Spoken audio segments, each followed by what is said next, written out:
ini supaya bisa lebih menarik nih. Karena kita satu jenis nih Pak Willy, sama-sama pelaku usaha akikah. Produknya juga sama, sate gulai doang. Nah, itu kita mau ingin belajar lagi nih dari Pak Willy. Seperti itu. Oke, teman-teman, kita 3 menit lagi ya, menunggu untuk jam 8 sambil menunggu dari teman-teman yang lainnya untuk join gitu. Silakan disiapin lagi ya kertas, bolpennya gitu. Nah, nanti kalau ada yang nggak jelas terkait nanti diskusi dari Pak Willy, langsung chat di kolom komentar, di chat ya. Ini bukan, tapi kita nggak ada ya, bukan kayak YouTube ya, bisa kayak subscribe gitu ya. Jadi chat aja di kolom chat, nanti kalau ada yang kurang jelas ataupun mau bertanya silakan. Nanti pertanyaan teman-teman akan kita bacakan di akhir sesi gitu. Dan alhamdulillah ini di-record ya, direkam teman-teman, jadi nanti bisa belajar lagi ketika sudah selesai gitu ya. Nah, nanti kalau masih ada yang belum jelas, kalau mau butuh diskusi lagi sama Pak Willy ya, kita bolehlah ajak-ajak lagi diskusi lagi sama Pak Willy. Oke ya, 2 menit lagi teman-teman. Atau mau dimulai sekarang? Ini teman-teman udah mulai banyak yang hadir nih. Oke. Nanti Pak Willy, materi dari Pak Willy langsung atau saya yang akan memoderasi untuk slide-nya Pak Willy? Langsung aja kali ya Mas Ari ya, biar dari saya maksudnya, biar nggak itu nanti. Siap, biar nggak ada delay ya Pak ya. Iya. Oke. Ya, mungkin kita mulai ya teman-teman ya. Persiapkan persiapan teman-teman, usahakan tetap fokus untuk menerima materi dan kita belajar bareng. Oke, biar nggak berlama-lama lagi Pak Willy, kita persilakan Pak Willy. Monggo Pak Willy. Terima kasih Mas Ari dan teman-teman semua ya. Sekali lagi Assalamualaikum warahmatullahi wabarakatuh. Selamat malam, salam sejahtera buat semuanya. Alhamdulillahirrabbilalamin. Wassalatu wassalamu ala asrafil anbiya wal mursalin wa ala alihi wa sahbihi ajma'in. Allahumma salli ala Muhammad wa ala ali Muhammad. Kawan-kawan semua, saya panggil kawan-kawan aja ya. Pertama, sama-sama bersyukur kita difasilitasi atau dikoordinir oleh Mas Ari ini dan Aspakin untuk bisa bersilaturahim malam ini dalam rangka untuk saya judulkan saja sharing session gitu kan, atau sesi berbagi saja. Jadi tidak ada kuliah, tidak ada apa, nggak ada sama sekali. Jadi ini anggaplah kita sama-sama belajar. Saya juga sangat yakin nanti banyak belajar dari teman-teman semua. Jadi prinsipnya ini saling berbagi saja ya, sehingga judulnya kita kasih label ini sharing session. Nah, sesuai dengan diskusi awal dengan Mas Ari, menurut Mas Ari yang tema spesifik yang mau kita diskusikan ini terkait dengan katakanlah itu hal-hal yang berkaitan dengan isu-isu yang berkaitan dengan manajemen strategik. Nah, sejujurnya karena saya juga belum memahami dengan detail bagaimana model bisnis yang teman-teman lakukan dan juga kemudian itu wadah komunitas yang dibangun ataupun asosiasi yang dibangun, tentu saya minta maaf di awal kalau nanti diskusinya itu mungkin tidak pas sepenuhnya ya. Nah, nanti saya berharap nanti teman-teman bisa interaktif juga gitu kan, interaktif untuk kita diskusi sehingga mudah-mudahan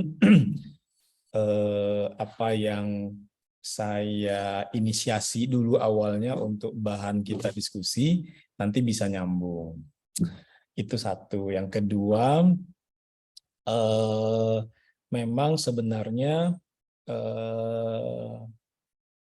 topik yang akan kita diskusikan ini atau kita sharing bersama ini memang topiknya secara, katakanlah itu secara konseptual, mungkin bisa dikatakan begitu, atau juga nanti secara praktek terbaiknya ya, istilahnya itu best practice-nya memang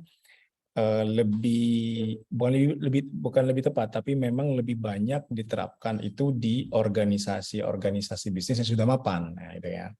Nah, sementara organisasi-organisasi bisnis yang masih katakanlah itu baru memulai, katakanlah misalnya levelnya masih usaha kecil dan menengah UKM gitu ya, apalagi usahanya mikro, memang kemudian tuh ini perlu proses adaptasi, perlu dilakukan adaptasi ya, supaya nanti, atau fitting proses ya, proses menyesuaikan lah, supaya nanti katakanlah pengetahuan ini menjadi cocok nih, menjadi tepat dipakai nanti di bisnisnya teman-teman gitu kan. Nah, kemudian yang berikutnya, mungkin tidak semua nanti saya akan mulai menjelaskan satu persatu ya. Nah, saya yang awal-awal ini saya akan coba sederhanakan aja. Sebenarnya ini sebenarnya intro aja atau pengantar ya.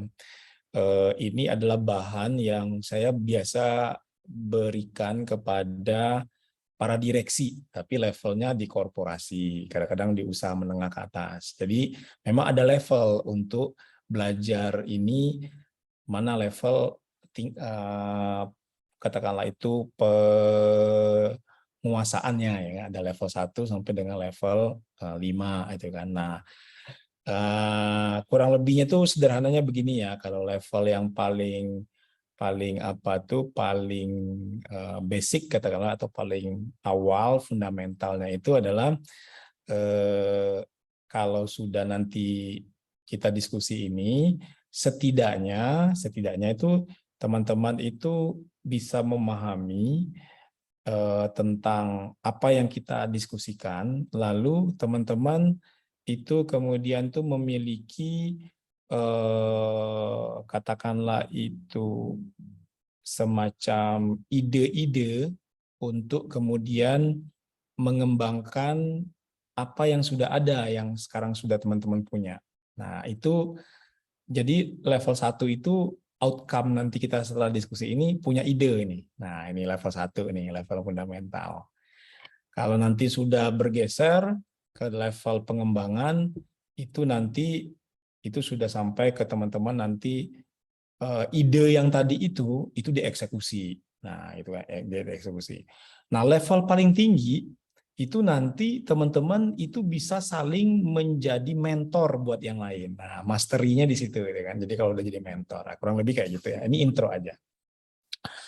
Nah, kemudian itu ini saya skip saja ini kan. Sebenarnya kalau didiskusikan secara sederhananya begini ya. Kalau apa yang kita diskusikan ini Mana sendalnya? ada Ini aspek nih. Nih.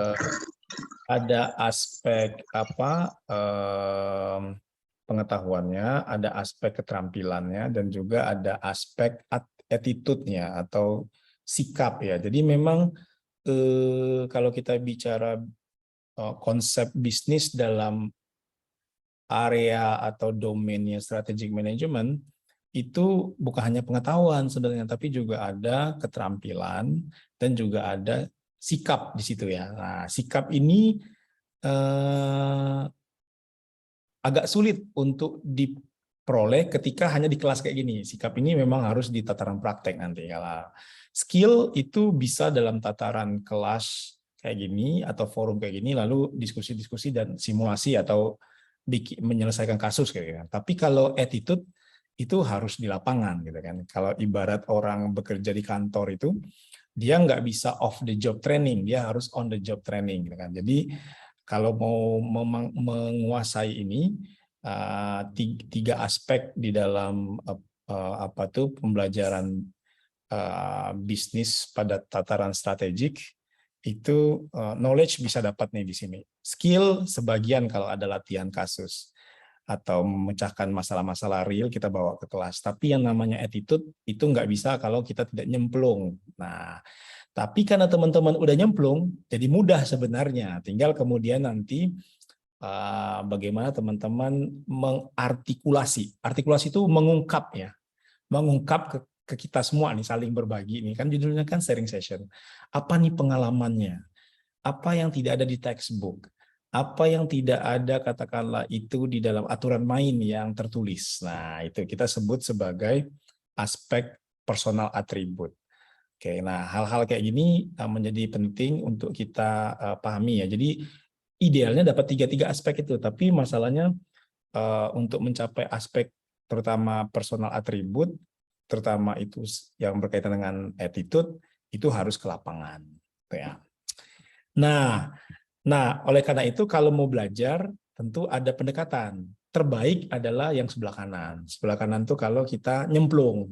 Nah, nyemplung tuh ya kan semua udah pada nyemplung nih.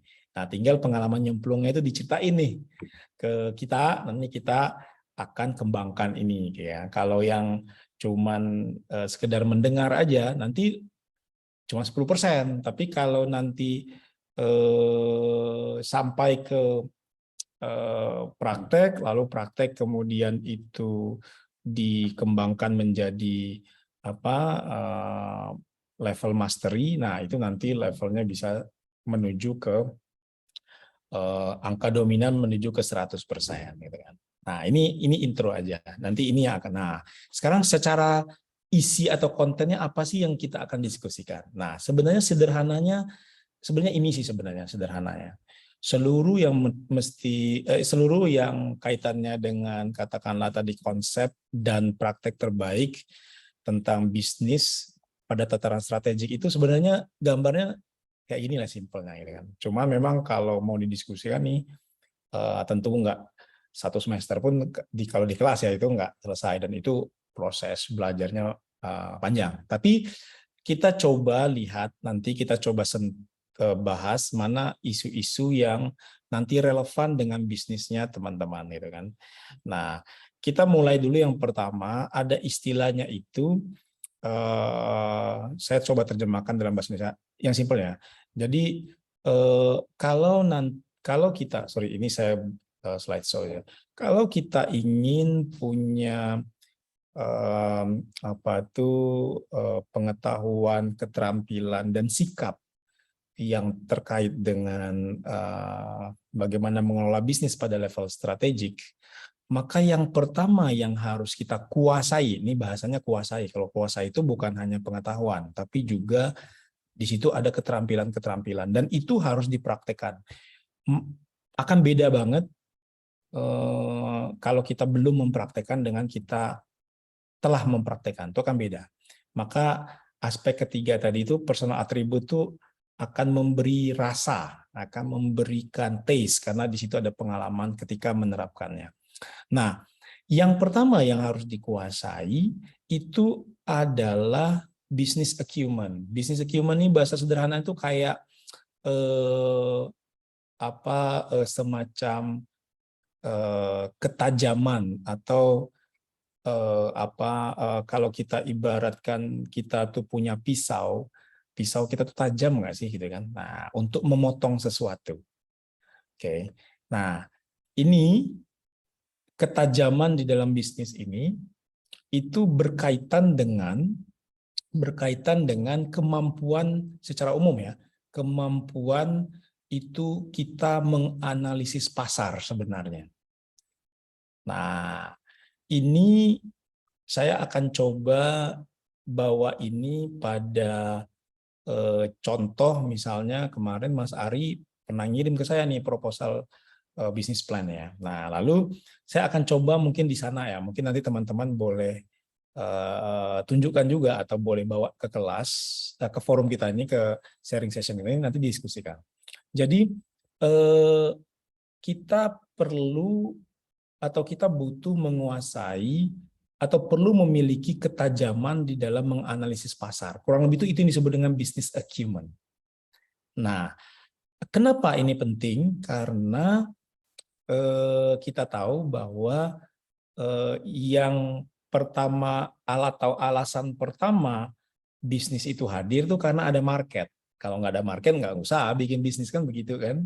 Kalau nggak ada pasar, nggak ada pasar itu sebenarnya bukan pertemuan penjual pembeli. Pasar itu ada disebut dengan pasar tuh ada kebutuhan, ada permintaan, ada daya beli. Nah, itu disebut dengan pasar. Jadi bukan pertemuan penjual pembeli ya. Jadi pasar itu ada kebutuhan, lalu orang itu minta atau mengajukan permintaan, lalu dia punya daya beli.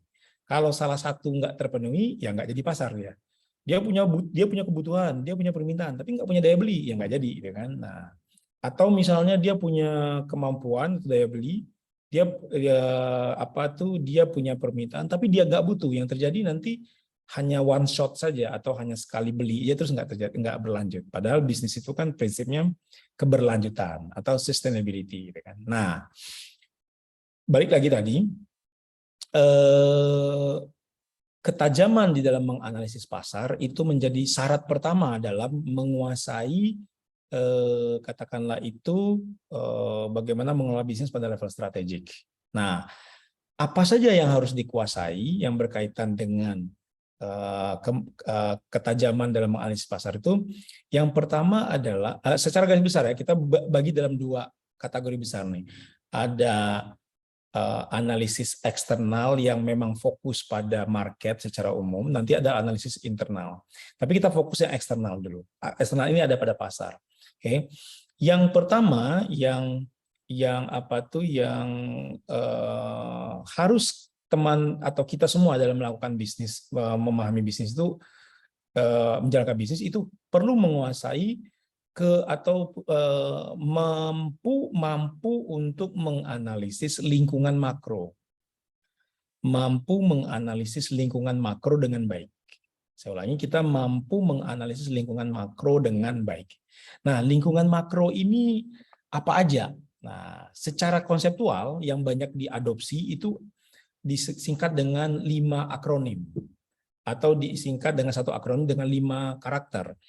Ada P, itu adalah politik, lalu ada E itu adalah ekonomi, ada S itu sosial, lalu ada T itu teknologi, E itu satu lagi adalah lingkungan, environment, L itu adalah legal atau law. Nah, dalam menjalankan bisnis apapun, kita perlu atau butuh punya kemampuan analisis lingkungan makro dari melihat setidaknya 5 tadi. Apa yang terjadi dengan katakanlah itu faktor politik saat ini dan ke depan. Saat ini dan ke depan. Oke. Nah, faktor politik ini memang utamanya berkaitan dengan kebijakan-kebijakan pemerintah. Nah, sekarang kita ambil contoh. Kita mulai contohkan ya. Oke, teman-teman di sini adalah teman-teman Aspakin yang menjalankan bisnis akikah. Saya sekali lagi karena saya awam model bisnisnya, hanya berdasarkan apa yang saya baca di proposalnya Mas Ari, gitu kan. Nah, pertanyaannya adalah apa faktor politik yang bisa mempengaruhi keberlangsungan bisnis akikah? Nah, faktor politik ini adalah sekali lagi kebijakan, terutama kebijakan pemerintah. Nah, kita perlu lihat, adakah faktor politik yang bakal sebenarnya dalam tanda kutip itu dia bisa mengganggu atau bisa juga dia menjadi sebuah peluang. Oke. Nah, bedakan faktor politik dengan hukum, nanti 2 hal yang berbeda. Oke, kalau hukum itu lebih kepada produk-produk hukum atau regulasi yang mengatur sesuatu. Oke. Nah, bagaimana dengan katakanlah ya, ada fatwa MUI, misalnya kata begitu. Ada fatwa MUI atau misalnya ada apa tuh katakanlah itu karena kita akikah kan bicara kemudian tuh hukum-hukum yang ada di agama misalnya kayak gitu ya. Nah, itu masuk mana? Nah, itu masuk ke legal nanti, masuk ke legal. Nah, sekarang yang faktor politik ini kita perlu identifikasi. Apa saja faktor politik misalnya? Saya kasih contoh. Ada nggak misalnya kebijakan pajak, misalnya. Kebijakan pajak yang bisa, karena sekarang pajak salah satu faktor yang banyak salah satu hal isu yang yang banyak didiskusikan. Apakah kemudian ini kebijakan pajak ini bisa bisa mempengaruhi kemudian itu keberlangsungan bisnis ini saat ini dan ke depan, misalnya kayak gitu. Nah, ini saya kasih contoh. Mungkin saya memberikan contoh yang mungkin tidak relevan atau konyol, katakanlah begitu ya. Mohon maaf kalau saya menggunakan istilah yang salah. Saya kasih contoh misalnya begini. Kalau regulasinya yang saya juga awam soal pajak ketika membaca bahwa Undang-Undang Pajak itu menjelaskan bahwa segala bentuk transaksi itu dikenakan pajak. Nah, kan begitu. Nah, lalu pertanyaannya adalah, jika itu menjadi sebuah keputusan politik pemerintah, itu berpengaruh nggak terhadap keberlangsungan bisnis Akika ini? Nah, misalnya gitu. Apalagi misalnya kita tahu, misalnya ternyata konsumen-konsumen kita atau market kita adalah market yang sebenarnya tidak katakanlah itu tidak bukan peduli ya, tapi katakanlah itu tidak berkepentingan dengan atau bersinggungan dengan masalah pajak. Tapi ketika, ini saya kasih contoh, kebetulan yang Mas Ari kasih contoh ke saya itu adalah Akikanya mau dikembangkan melalui model bisnis online. Nah, ketika dia model bisnis online, sekarang kita tahu bahwa salah satu katakanlah itu area yang kemudian itu menjadi target pajak saat itu adalah perdagangan elektronik gitu kan, atau bisnis atau perdagangan online kalau begitu ya. Maka ketika kita mengembangkan model bisnis kita menuju ke online, itu tentu kebijakan pemerintah berkaitan dengan pajak ini suatu saat akan berpengaruh terhadap bisnis kita. Ini contohnya aja. Oke. Oke. Nah, lalu yang kedua apa? Kedua misalnya ekonomi. Nah, ekonomi. Ini barusan sebelum kelas dibuka, saya sambil lihat berita TV, Menteri Keuangan menyatakan begini ya. Seluruh dunia mengalami pelemahan ekonomi. Nah, atau kemerosotan ekonomi. Dan diprediksi 2023 adalah puncak terjadinya, nanti itu adalah bahkan menuju ke arah katakanlah itu depresi, bukan resesi ya, depresi. Nah, pertanyaannya adalah nanti apakah ini akan juga berdampak pada bisnis kita, atau tidak? Nah, ini kita perlu analisis. Kita perlu analisis. Nah, tentu kita harus mengurai bagaimana urutan sebab akibat faktor ekonomi ini ke bisnis ini. Oke. Saya kasih contoh aja cara mengurainya ya. Misalnya, ini cara mengurainya.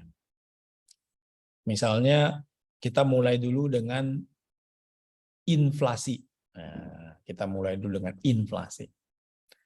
Kalau terjadi inflasi yang dipicu oleh kenaikan harga bahan bakar minyak, dan itu memicu harga lainnya terjadi inflasi, pertanyaannya adalah, apakah ada rantai-rantai proses bisnis kita yang ikut mengalami kenaikan atau inflasi sebagai akibat dari inflasi secara umum.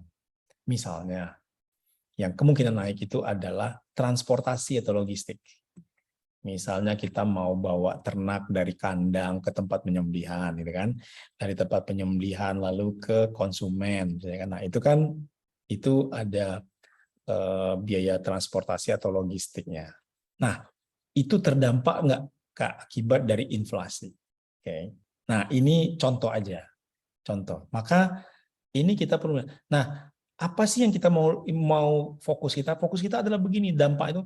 Apakah inflasi ini nanti akan menurunkan permintaan akan produk kita? Nah, gitu. Apakah inflasi ini akan menurunkan permintaan akan produk kita?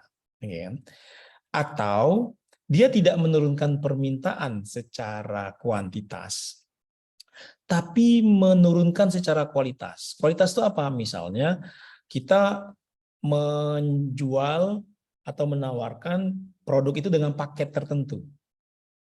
Nah, ternyata kuantitasnya tidak berubah, tapi kualitas paket itu harus disesuaikan karena kemampuan atau daya belinya menurun akibat terjadinya inflasi. Ini contoh. Nah, hal-hal kayak gini itu perlu untuk menjadi, katakanlah itu pertimbangan-pertimbangan kita dalam melakukan analisis lingkungan bisnis. Nah itu. Nah, salah satu yang menarik yang saya mau saya tekankan sekarang katakanlah itu adalah faktor teknologi. Nah, faktor teknologi. Apakah model bisnis, saya selalu menggunakan istilah model bisnis supaya teman-teman juga familiar ya. Karena kalau kita mengatakan strategi itu bahasanya terlalu abstrak. Bilang aja model bisnis. Model bisnis itu ya tentang desain bisnis kita itu kayak apa ini. Nah, apakah teknologi saat ini menyebabkan model bisnis kita ini perlu melakukan penyesuaian? Nah, lalu kemarin ketika Mas Ari mengirimkan contoh atau draft proposal bisnis plan ya, salah satu yang saya coba lihat itu adalah bagaimana model bisnis online atau definisi online itu dalam konteks model bisnis itu akan seperti apa. Dan itu pasti merupakan situasi yang disebabkan karena adanya faktor lingkungan makro teknologi. Itu karena itu. Nah, secara umum saat ini tuh lingkungan makro itu teknologi dari aspek teknologi yang dominan sekarang itu adalah yang terjadi ya, itu adalah perdagangan elektronik atau transaksi secara online. Kedua itu adalah yang umum ya, yang berkaitan dengan bisnis ini. Yang kedua itu adalah teknologi finansial atau kita sering sebut dengan fintech, yang di dalamnya itu di situ dimulai dengan dulu itu elektronifikasi. Elektronifikasi itu transaksi secara elektronik, lalu berkembang menjadi fintech, gitu kan? Nah, yang itu yang dominan. Jadi satu adalah tadi transaksi secara online, kedua itu adalah transaksi secara cashless, atau kita sebut juga elektronifikasi, atau sekarang menuju ke fintech, itu yang dominan yang kedua. Nah, yang ketiga, ini teman-teman lihat yang gambar kanan atas, ini data yang relatif terbaru. Saya bilang relatif terbaru karena itu tahun lalu, gitu kan, tapi masih relevan sekarang. COVID itu ternyata jadi force major ya, atau COVID itu jadi sesuatu yang mendisrupsi atau merusak bahkan, gitu kan, atau mengubah secara total bagaimana lingkungan makro secara umum selama ini. Oke. Nah, yang sekarang itu justru isu-isu yang muncul kalau kita bicara soal kondisi saat ini itu adalah yang dominan itu nomor satu itu adalah teknologi, yang kedua itu adalah COVID itu sendiri. Jadi sekarang tuh PSTEL itu berkembang, salah satunya ada COVID di situ, ya kan. Kalau dulu orang tidak menyinggung COVID, sekarang COVID itu masuk ke dalam kondisi itu, kan. Walaupun sekarang kita sudah sangat berkurang, kita sudah kembali normal, social distancing-nya makin berkurang. Tapi ya, ada yang belum berubah atau bahkan mungkin itu tidak akan diubah. Apa itu? Ya bagaimana mekanisme atau cara kita berinteraksi secara sosial dengan orang lain. Misalnya apa? Kemana-mana orang masih pakai masker, gitu kan? Kemana-mana orang pakai hand sanitizer, gitu kan? Nah, jadi kebiasaan-kebiasaan baru yang muncul akibat COVID itu tidak hilang. Nah, maka hal-hal kayak gini itu perlu kita bawa nih dalam konteks bisnis kita. Apakah kemudian teknologi dan faktor sosial ini itu menyebabkan nanti bisnis ini akan mengalami perubahan untuk melakukan penyesuaian. Yang jelas saya bilang tadi, apakah model bisnis ini akan berubah karena ada teknologi finansial, akan berubah karena adanya perdagangan elektronik, akan berubah karena kemudian itu COVID yang menyebabkan pola hidup atau pola interaksi sosial yang baru. Nah, sebenarnya sekarang ini ada satu faktor lagi yang saya coba lempar nih ke sharing session ini ke teman-teman semua. Apakah kita akan sampai ke sana juga atau enggak? Apa itu? Sekarang ini hampir di semua katakanlah itu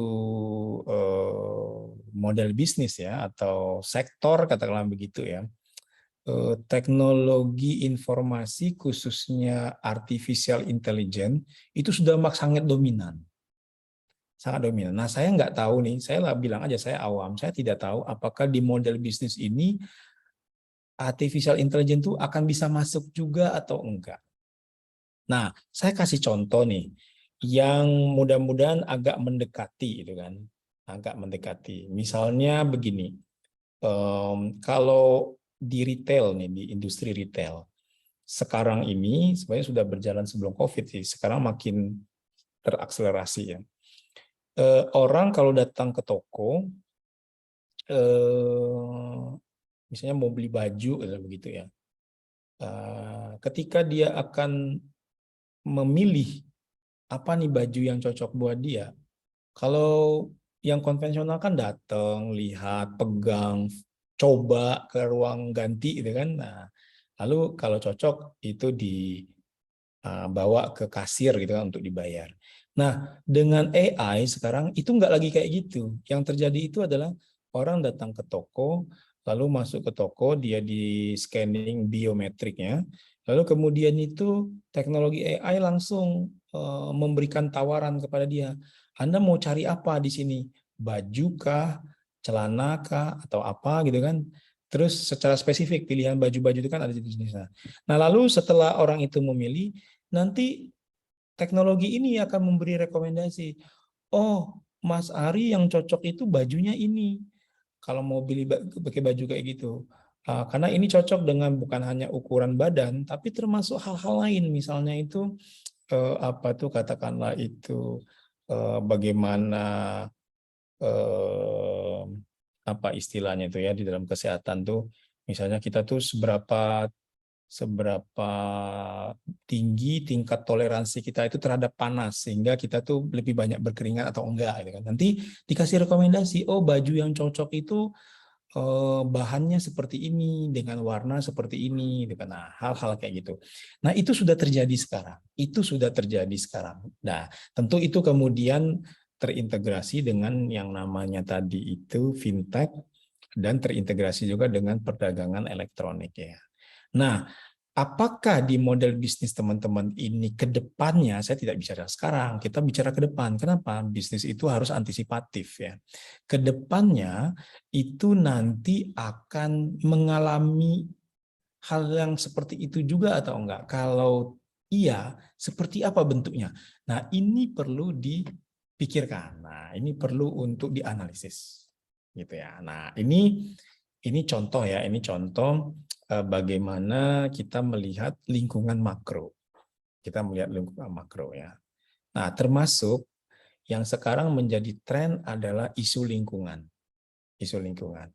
Nah, apakah teman-teman di dalam Aspakin secara khusus punya sebuah misi, nah, saya sebut langsung ya misi, yang itu berkaitan dengan lingkungan. Saya pikir ini hal yang perlu untuk ditambahkan. Nah, apa isu lingkungan? Saya kasih contoh, misalnya berkaitan dengan kita menawarkan produk itu sehat dalam tanda kutip.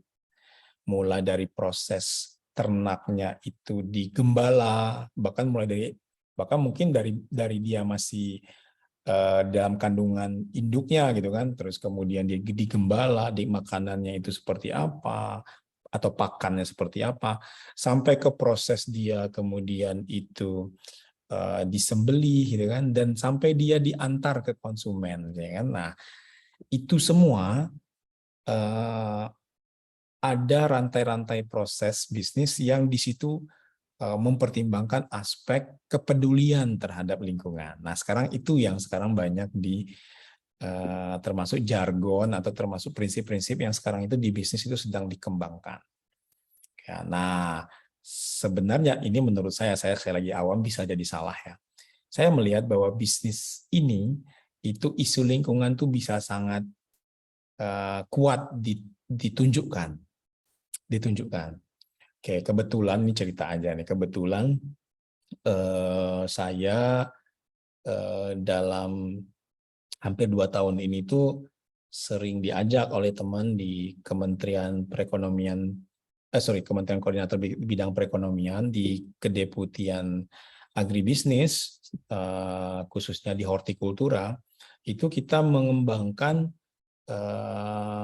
bagaimana model yang kemarin Mas Ari ikut tuh ya, yang saya undang itu, bagaimana nih model bisnis kemitraan yang sebenarnya ada isu-isu atau ada misi tentang pelestarian lingkungan itu kita tunjukkan ke sana. Nah, karena dia pertanian ya, dia konsepnya smart farming. Di hulunya smart farming. Lalu di tengah-tengahnya itu nanti adalah isunya tentang smart packaging. Nah, nanti di hilirnya itu kita masuk ke ke digitalisasi. Nah, hal-hal kayak gini itu sekarang menjadi concern. Jadi saya melihat bahwa bisnis ini itu akan sangat kuat, katakanlah itu misinya itu menggunakan misi kepedulian terhadap lingkungan. Dan itu bisa menjadi salah satu nilai jual atau value proposition kalau dalam bahasa strategic management ya. Nilai yang ditawarkan. Nilai yang ditawarkan itu apa? Ya kepedulian terhadap lingkungan. Jadi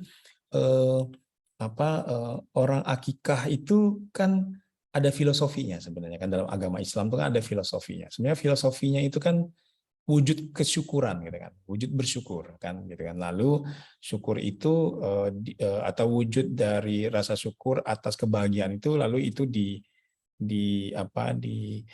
dibagi kepada orang lain.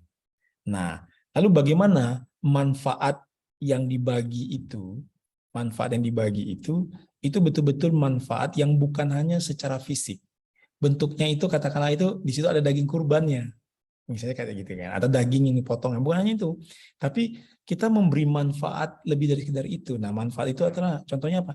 Ya di situ ada isu-isu lingkungan tadi ya, kita kaitkan dengan di situ juga berbagi pangan yang sehat, gitu kan. Kemudian itu berbagi, kemudian itu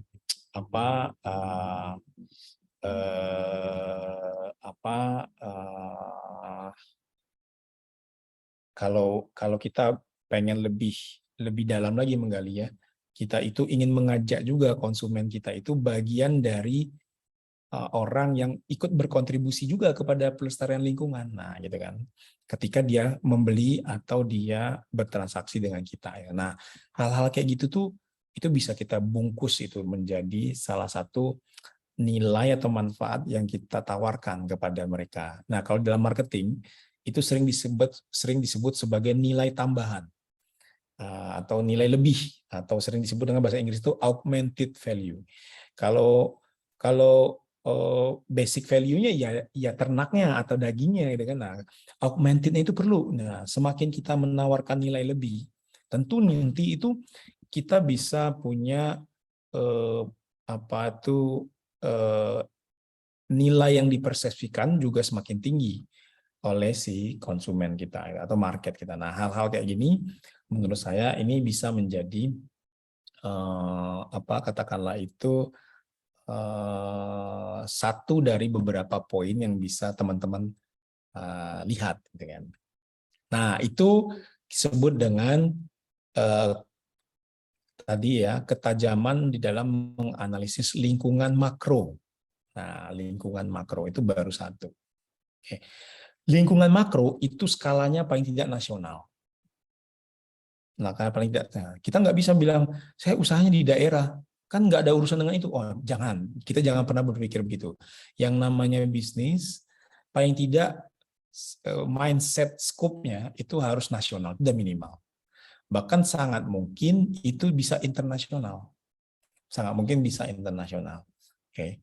Nah, pernahkah teman-teman melihat juga peluang pasar yang ada di Malaysia, misalnya, atau negara-negara tetangga kita yang juga masyarakatnya mayoritas Muslim, Brunei, gitu kan, sebagian Thailand Selatan, misalnya, gitu kan. Nah, termasuk juga Filipina. Nah, ini masuk juga nggak ke dalam skop kita, ya kan? Nah, jadi analisis lingkungan makro ini itu minimal nasional, bukan regional atau lokal ya, bukan. Oke ya. Nah, itu satu hal yang katakanlah pengetahuan awal dulu ya, pengetahuan awal. Nah, karena ini sharing session, tapi saya sebenarnya berharap begini, teman-teman ketika sudah menyimak ini, paling tidak ada catatan nih buat bisnis yang sedang dijalankan sekarang. Itu dalam beberapa menit tadi, kalau saya hitung nih paling tidak setengah jam nih yang dijelaskan ini. Ini apa saja nih apa saja nih faktor-faktor lingkungan makro yang dapat atau berpotensi mempengaruhi keberlangsungan bisnis teman-teman. Nah, itu paling tidak tuh mulai diidentifikasi nih. Oh, kalau politik kayaknya kemungkinan ini nih. Kalau ekonomi ini kayak gini. Sampai ke legal kayak gini. Nah, dan ingat arah pandangnya bukan saat ini. Arah pandangnya harus ke depan. Harus ke depan. Ke depan tuh berapa tahun? Paling tidak 5 tahun. Paling tidak 5 tahun. Boleh juga 10 tahun, gitu kan? Boleh juga 10 tahun. Ada yang mengatakan boleh sampai 30 tahun, boleh juga, gitu kan? Tapi jangan kemudian tuh hanya setahun, ya kan? Harus dilihat dalam waktu 5 tahun. Bisa 10 tahun, ya. Jadi teman-teman lihat nih, apa lingkungan makro yang bisa mempengaruhi keberlangsungan bisnis ini dalam 5-10 tahun yang akan datang, gitu kan? Nah, teman-teman perlu melihat itu. Nah, cobalah mulai membuat catatan-catatan, dan ini bisa kita diskusikan. Mungkin nggak kayak gini? Mungkin nggak? Nah, itu yang kita bisa sharing nih. Sehingga yang lain-lain juga bisa ngelihat, wah, kayaknya ini benar nih, ini juga kayak gini, bisa jadi kayak gitu kan. Nah, ini teman-teman bisa mulai melihat itu. Nah, oke ya. Itu satu. Itu satu. Nah, Mas Ari, balik sementara, menurut Mas Ari, apakah kita buka diskusi dulu atau lanjut? Enaknya gimana nih? Mungkin bisa lanjut dulu, Pak. Lanjut dulu, boleh. Oh, Lanjut dulu juga boleh, boleh. iya, kita tampung Nah, dulu pertanyaan di kolom ya boleh, komentar. boleh. Ya, Ya. maksud saya supaya dia masih tetap panas gitu kan. Oh, Oh. fokus sini dulu. Tadi saya tinggalkan katakanlah itu catatan ya. Jadi cobalah Yes. mulai membuat catatan-catatan Yes. tentang apa faktor-faktor yang mungkin teman-teman sudah mulai lihat akan mempengaruhi faktor di lingkungan makro yang akan mempengaruhi keberlangsungan bisnisnya di masa yang akan datang. Ya. Ya. Itu silakan oke. Kita masuk yang kedua. Jadi setelah lingkungan makro kita lihat, kita mulai melihat industri. Kita mulai melihat industri. Apa bedanya makro dengan industri? Kalau industri, skopnya lebih kecil daripada makro. Itu jelas. Yang kedua, industri itu hanya bicara pasar yang langsung berkaitan dengan bisnis saat ini.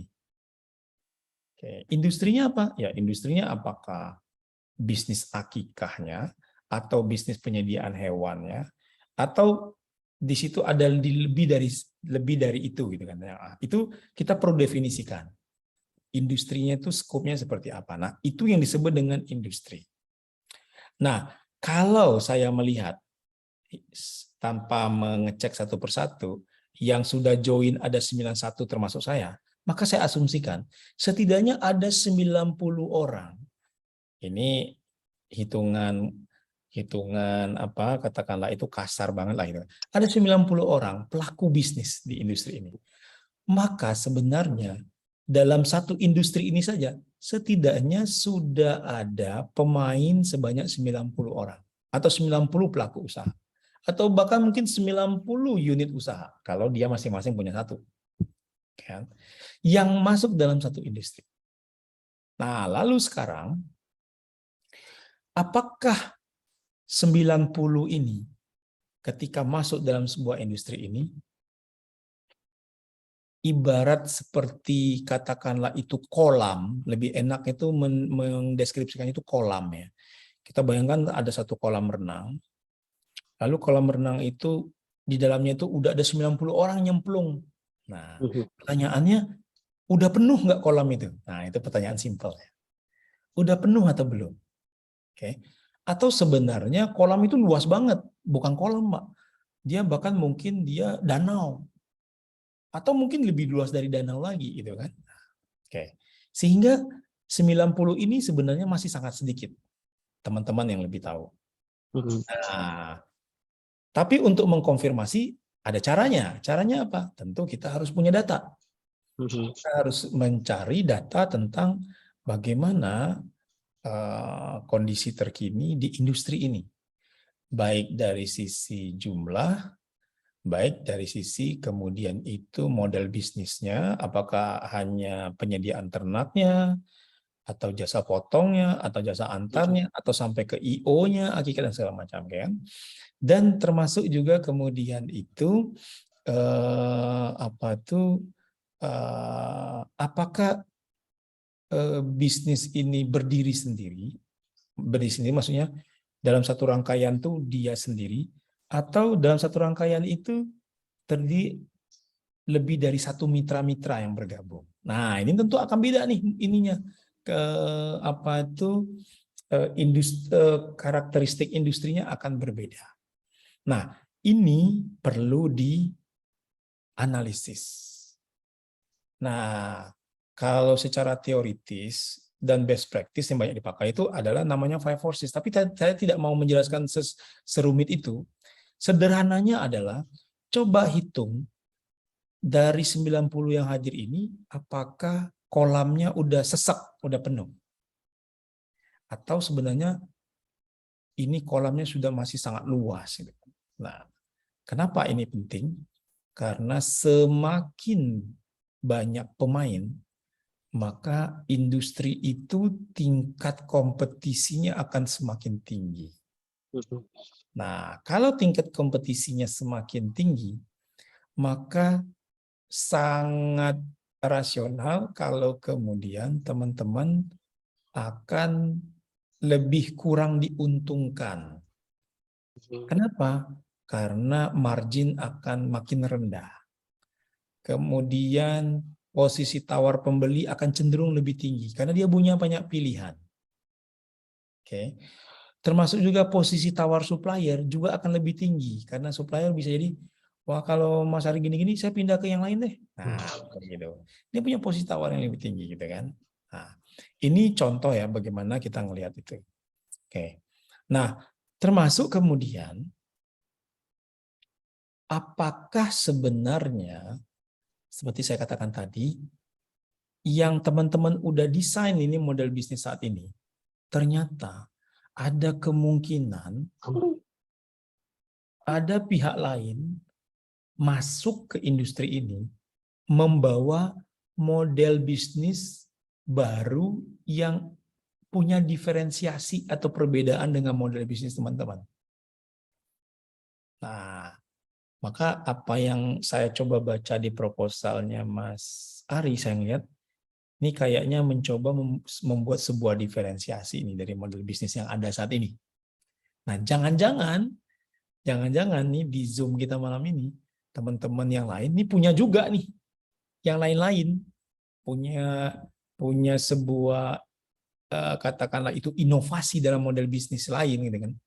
Nah, ini penting untuk kita melihat kalau orang-orang itu bisa masuk dengan model-model bisnis yang baru yang terutama bisa diferensiasi, ini menunjukkan nih sebenarnya kita ini main di sebuah industri yang industrinya ini sebenarnya sangat mudah bagi orang untuk keluar masuk.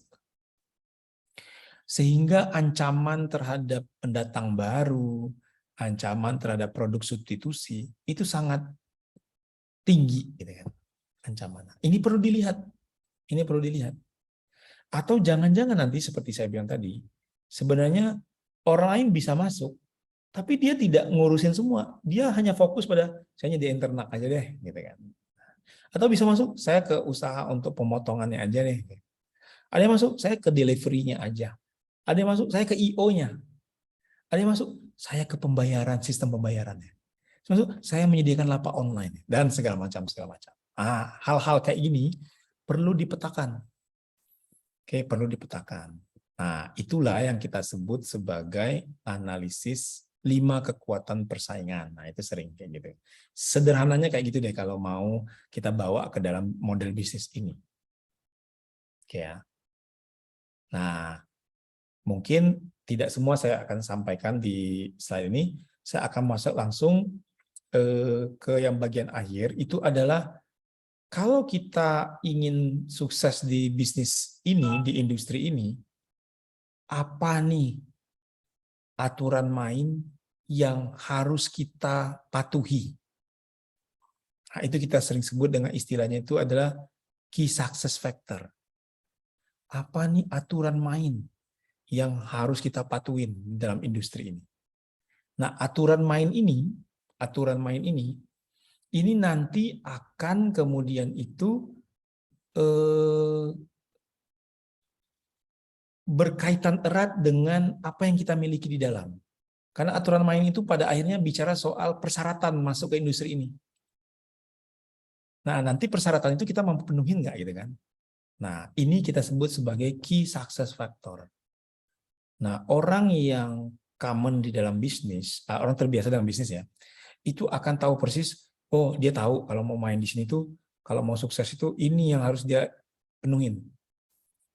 Nah, dia udah tahu itu disebut dengan key success factor. Nah, saya berharap teman-teman yang sudah menjalankan industri usaha ini udah mulai memahami bahkan sudah bisa memenuhi apa yang menjadi key success factor di sini.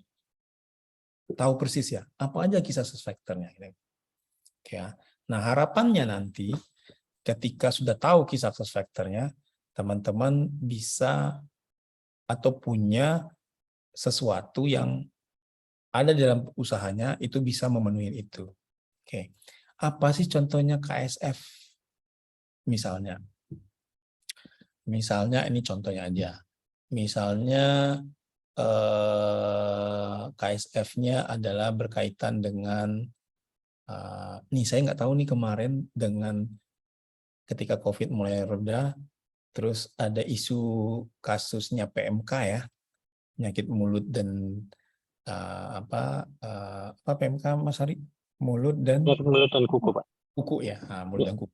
Nah, apakah setelah ada kasus PMK ini jadi KSF?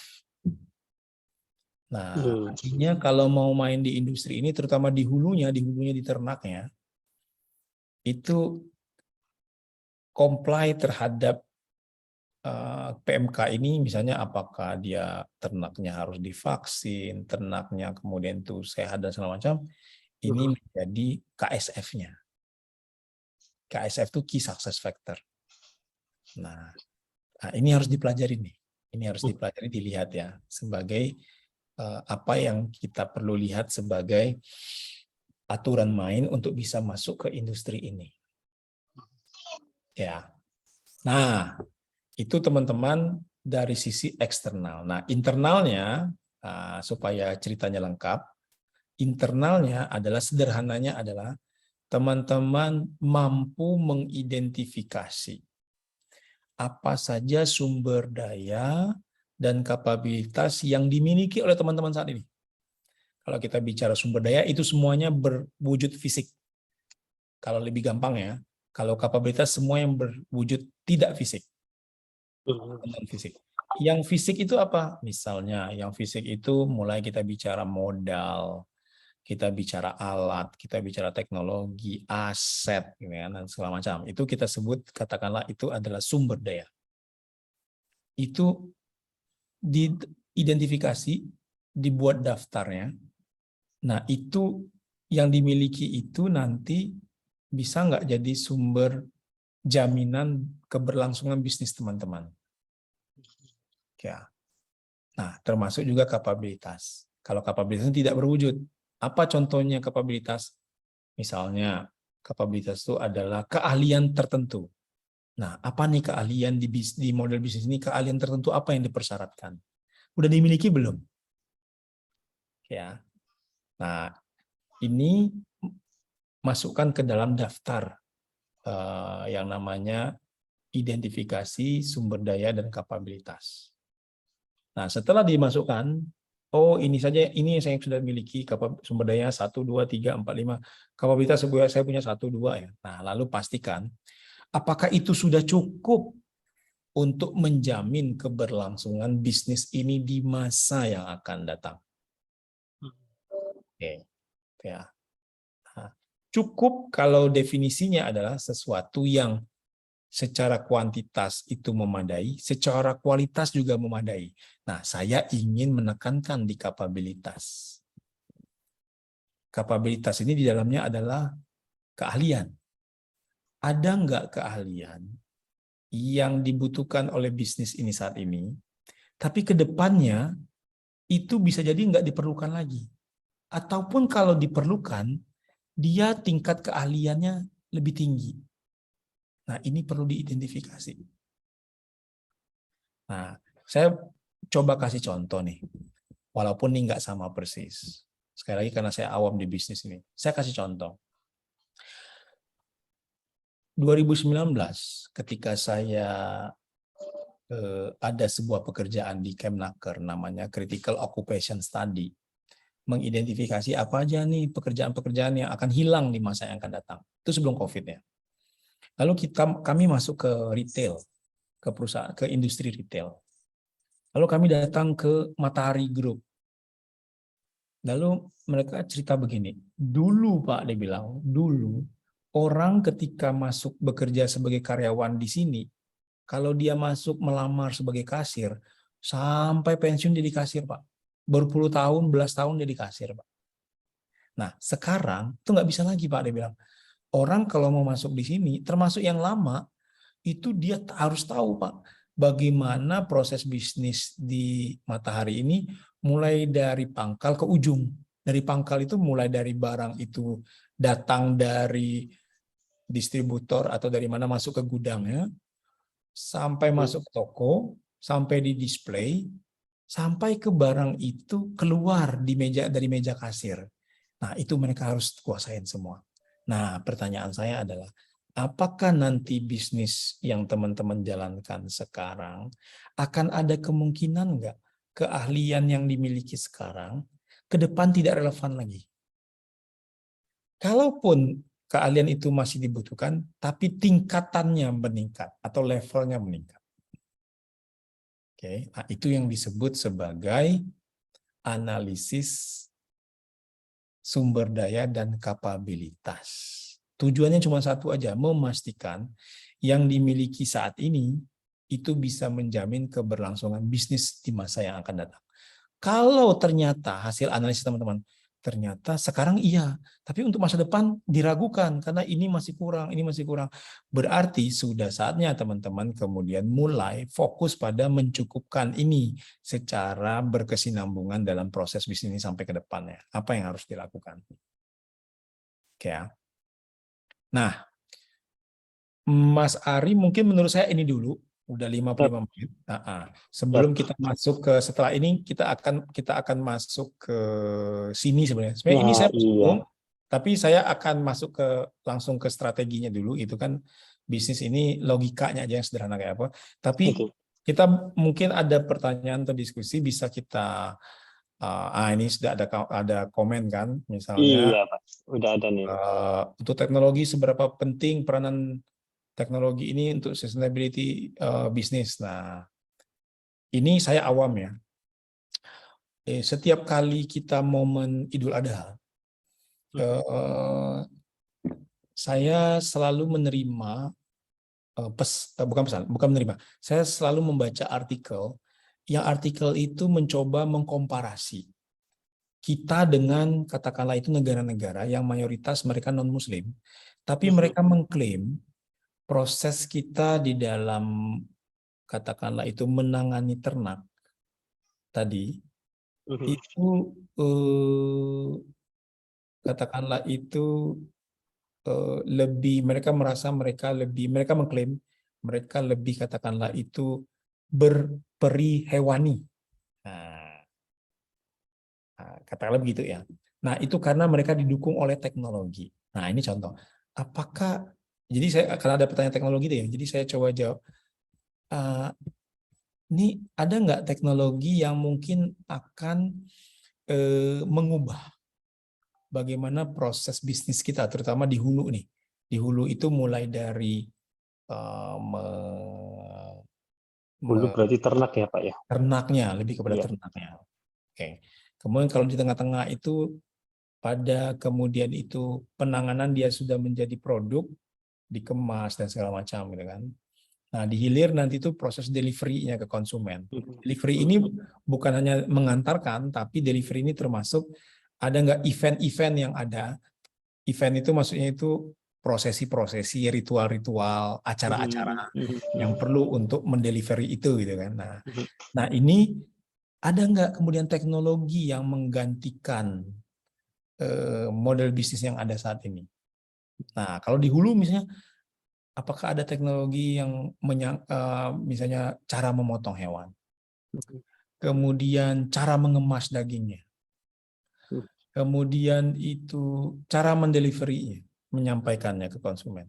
Oke, termasuk kemudian itu ada nggak teknologi karena sekarang modelnya virtual, mungkin nggak ada event-event yang event-event itu bisa juga mengakomodasi kebutuhan orang yang tidak hadir di tempat itu pada saat acara itu berlangsung. Nah, lalu ada istilah orang sekarang tuh ada event hybrid gitu kan, yang kayak gitu. Jadi, nah ini contoh ya. Ini contoh. Ini saya coba memberikan logika aja. Belum tentu ini benar ya. Nanti teman-teman coba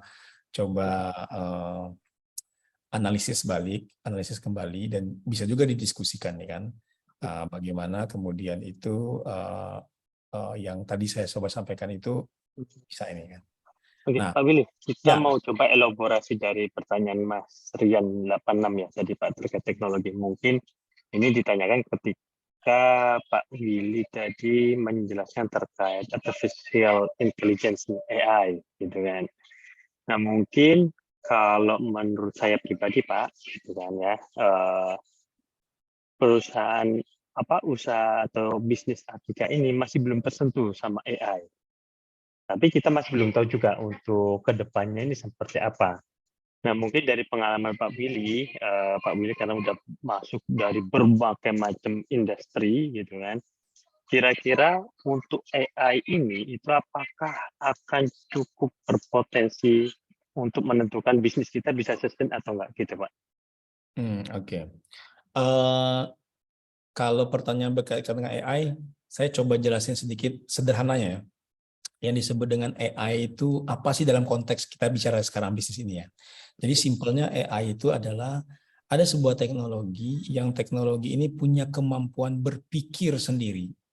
Tapi berpikir sendiri itu maksudnya itu bukan karena dia punya otak, bukan, tapi dia menggunakan mereplikasi otak manusia, cara berpikir manusia yang ditanam ke sana. Nah, lalu dia bisa memberikan sebuah rekomendasi. Nah, tadi saya kasih contoh tuh kayak tadi ya orang mau belanja baju.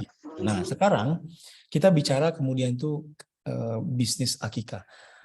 Saat ini mungkin tidak tersentuh dengan AI.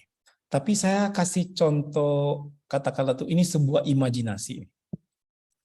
Misalnya begini, saya ingin mengadakan event Akikah, misal. Lalu saya butuh vendor. Mana nih informasi vendor? Vendor ini maksudnya itu produsen ya, yang menyediakan. Yang terbaik ini yang mana? Nah, lalu orang yang awam dengan teknologi dan bagaimana aturan bermain sekarang di industri, konsumen yang dia lakukan pertama adalah dia buka komputer atau dia buka HP-nya, dia buka browsernya. dia googling. Kata kuncinya adalah misalnya produsen atau vendor akikah kalau acara, atau produsen ternak akikah kalau dia masih, atau dia bilang vendor akikah. Nah, lalu kemudian mesin pencari memberikan rekomendasi dengan teknologi AI yang dia miliki. Akhirnya dia bilang, oke, ini ada beberapa vendor, silakan pilih dengan informasi kayak gini. Nah, artinya yang saya bisa katakan adalah di hulu memang belum tersentuh. Di tengah mungkin belum tersentuh. Tapi di hilir sangat mungkin tersentuh. Salah satu bentuk sentuhannya adalah antar muka antara si konsumen sebelum dia masuk atau berhubungan dengan si vendor-vendor ini. Nah, itu ada pada misalnya itu proses pencarian informasi tentang vendor. Nah, di situ sudah ada model bisnis yang kita sebut dengan AI tadi, yang itu ada di teknologi mesin pencari. Nanti dia akan memberikan tuh, oke, yang kalau maunya kayak gini, itu akan ini yang cocok. Yang kayak gini akan ini. Nah, akhirnya kita sebagai vendor didorong atau bahkan dipaksa itu untuk kemudian juga menguasai ini. Bagaimana kita bisa ketika dicari oleh orang yang nggak tahu informasi kita satu sama sekali, ketika mencari kita yang direkomendasikan. Nah, ini contoh saja. Sebenarnya ini bukan hanya di bisnis ini.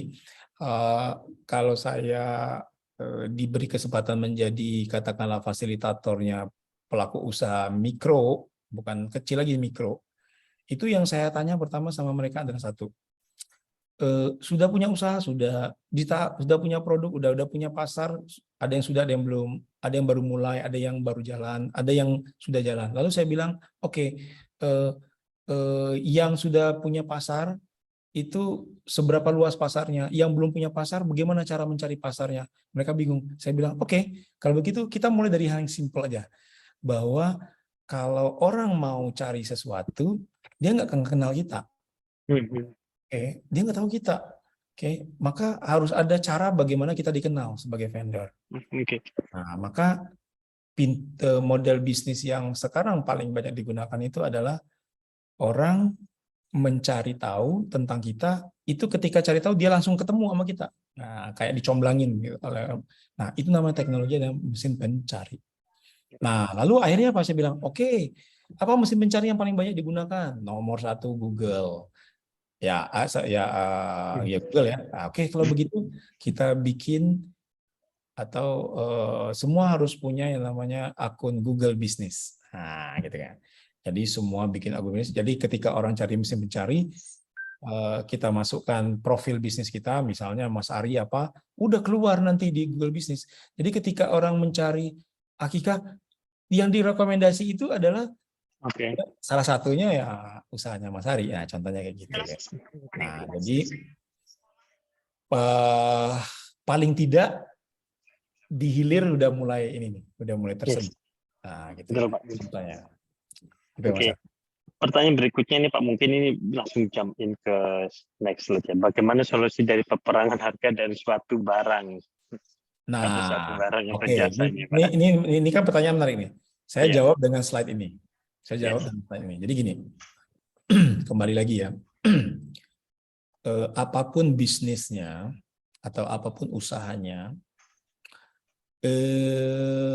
usaha itu akan berkelanjutan ketika usaha itu menawarkan manfaat atau nilai yang tetap relevan buat si konsumen atau market. Nah, itu prinsipnya di situ. Nah, saya menggunakan istilah manfaat atau nilai. Kalau kita bicara manfaat atau nilai, terjemahannya jangan sempit, terjemahannya harus luas. Jangan hanya melihat karena saya akikah, maka manfaat saya adalah daging. Oh, bukan. Karena akikah manfaat yang saya tawarkan adalah kemudian itu acara yang kemudian acara itu sukses. Oh, bukan, jangan hanya itu. Manfaat itu bisa dikembangkan. Makanya ada nama tadi saya bilang tuh basic value-nya, ada yang augmented value-nya.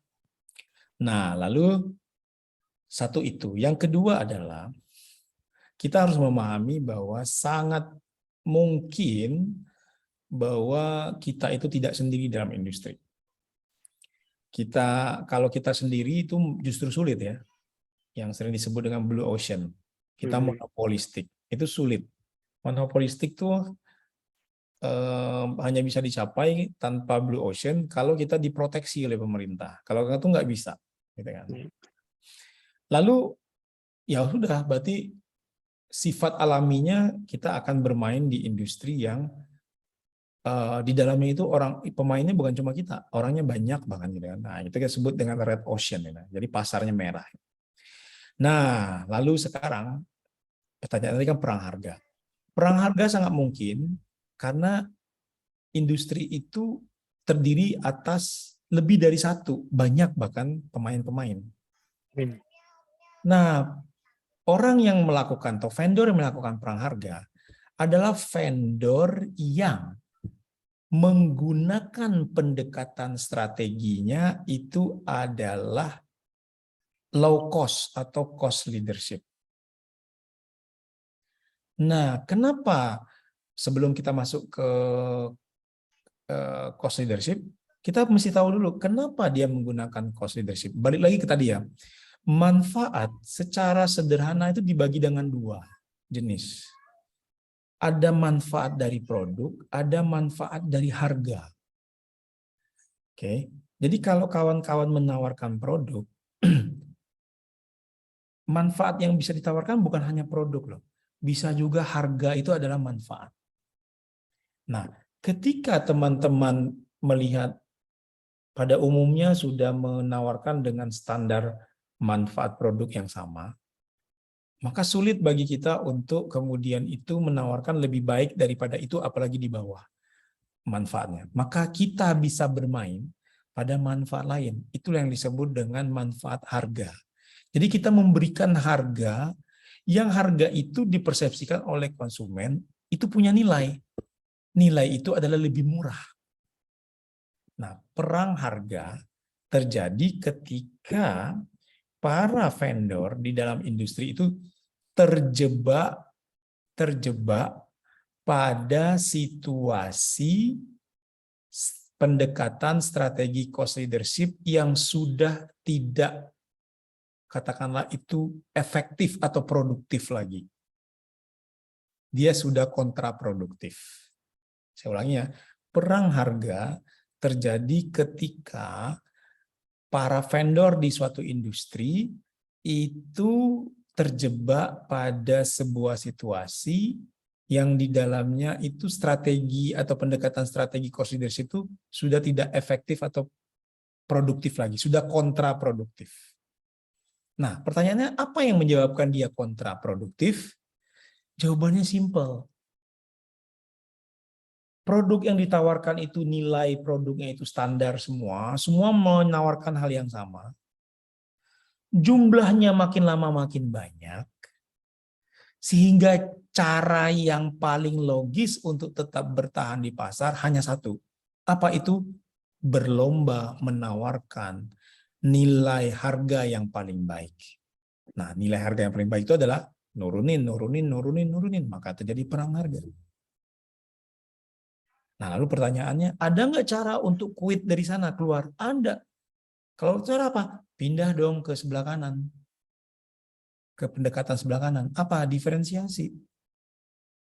Nah, di mana diferensiasi itu? Kita harus mampu menawarkan nilai atau manfaat lebih dari orang lain. Nah, itu yang disebut dengan diferensiasi. Nah, diferensiasi ini luas banget. Mulai dari nilai di produknya, nilai di kemasannya, nilai di eventnya, nilai di proses delivery, dan macam-macam. Itu disebut dengan diferensiasi. Hanya saja, diferensiasi lebih menantang daripada cost leadership. Kalau cost leadership gampang. Produk standar, harga main diturunkan. Tapi kalau diferensiasi, menantang. Menantangnya apa? Kita harus meras otak kita. Bagaimana nih ide-ide kreatif lain untuk menciptakan nilai-nilai baru atau menciptakan nilai-nilai katakanlah itu kreativitas untuk menciptakan nilai-nilai tambahan. Nah, di situ tantangannya. Jadi kalau tidak mau terjebak pada perang harga, mesti pindah ke sebelah kanan, ke diferensiasi. Kalau tidak mau diferensiasi atau tidak mampu terdiferensiasi, ya udah terima kenyataan, kita harus perang harga. Gitu kan? Ada nggak cara lain? Nah, ada cara lain. Yang itu terjadi dalam ya hampir 5 tahun terakhir ya. Tapi sayangnya mungkin ya agak sulit pada usaha kecil atau mikro. Apa itu? Melakukan yang namanya sinergi atau aliansi. Jadi kita mencoba untuk stop ya kompetisi. Kita sinergi aja. Kita sinergi. Kita aliansi. Nah, tentu konsekuensinya kan ada kesepakatan nih supaya kita tidak saling perang harga. Oke, kalau saya bikin ini, kamu jangan bikin ini, kamu bikin yang lain. Kalau saya menawarkan ini, kamu menawarkan yang lain. Saya nggak akan ngambil itu. Nah, lalu muncullah kemudian itu sebuah sinergi. Dampak dari sinergi ini kemudian nanti bahkan cost leadership bisa makin efektif. Bahkan kita juga bisa geser ke diferensiasi karena kita makin mampu mengendalikan market karena kita sinergi itu, gitu kan. Nah, itu logikanya. Logikanya bagaimana kita bisa untuk menangani atau menyiasati perang harga. Itu Mas. Nah, atau mungkin ada teman-teman yang lain yang pertanyaan. Silakan. Oke.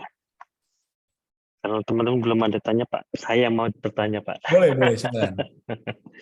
Nah, Pak Willy, satu yang di awal nih kan ini ada 4 kotak ya Pak ya, atau 4 bagan. Bedanya apa sih Pak yang bagan 2 kotak di atas sama 2 kotak di bawah ini Pak? Bedanya hanya pada lingkup marketnya. Kita mau fokus atau kita mau marketnya luas. Nah, kalau saya lihat dalam model bisnis ini, sepertinya isu ini belum relevan sepenuhnya. Mau fokus atau enggak ini belum sepenuhnya relevan. Kenapa? Karena walaupun tadi ada diskusi ya, mungkin ada yang teman-teman punya sebuah usaha yang menangani semua ya, dari hulu sampai ke hilirnya. Ada yang hanya fokus di bagian-bagian tertentu saja. Itu bisa aja kita masukkan ke dalam perbedaan antara fokus dengan tidak. Boleh aja. Tapi sebenarnya substansi yang sesungguhnya bukan itu sebenarnya. Substansi sesungguhnya itu kalau kita bicara soal fokus dengan tidak fokus itu bicara soal kita itu akan lebih bicara segmen tertentu, baik itu segmen dari sisi produk konsumennya, karakteristiknya, juga segmen produknya, juga kemudian itu segmen yang menjelaskan bagaimana proses transaksi dan delivery-nya. Sehingga memang sebenarnya kita bisa abaikan sementara ya antara yang fokus dengan yang luas. Fokus ini lawatnya luas, broad dengan luas. Tapi kita skip dulu, kita anggap kita dalam satu ini aja ya, dalam satu scope aja lah gitu kan. Nah, karena mungkin tidak banyak perbedaan yang teman-teman lakukan di kelas ini gitu. Pak Willy, saya juga mau sharing ke Pak Willy juga ya. Sebenarnya dari asosiasi sendiri, dari Aspake sendiri itu sempat membuat kajian internal Pak terkait sebenarnya market share Akika itu berapa gitu kan Pak ya. Jadi kita mencoba karena Akika itu kuncinya hitungannya itu ada di jumlah lahir bayi lahir ya Pak. Jadi bayi lahir kita hitung gitu kan, kita kaji. Nah, setelah pengkajian itu ternyata kita punya market share secara ekonomi nasional tahun itu 7 triliun. Terus kita juga menganalisa dari Aspake sendiri, asosiasi sendiri menilai bahwa Akika ini lebih bersifatnya itu kedaerahan. Jadi sedikit sekali pemain-pemain Akika itu yang dia itu mencoba untuk scope-nya itu nationwide gitu Pak.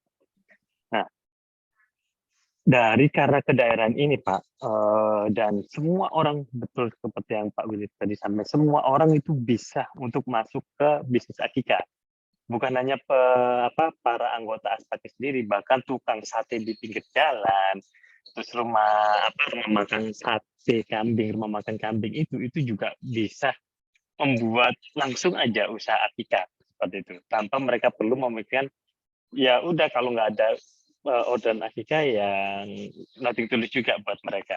Nah, ini akhirnya yang membuat kita ini itu Pak tadi yang kita terjebak pada paradigma bahwa mungkin satu-satunya cara untuk bisa survive itu adalah dengan cara memotong biaya, bukan memotong biaya atau memotong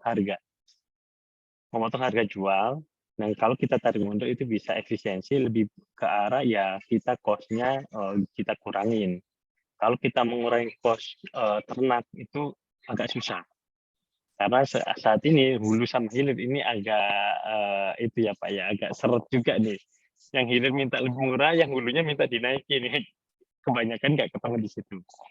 Nah, pertanyaan Pak, apa sih yang perlu kita lakukan di awal ketika kita mau geser nih Pak dari cost leadership ke diferensiasi? Apakah kita harus memulainya dengan suatu survei ke konsumen atau ada pendekatan-pendekatan lain Pak Willy?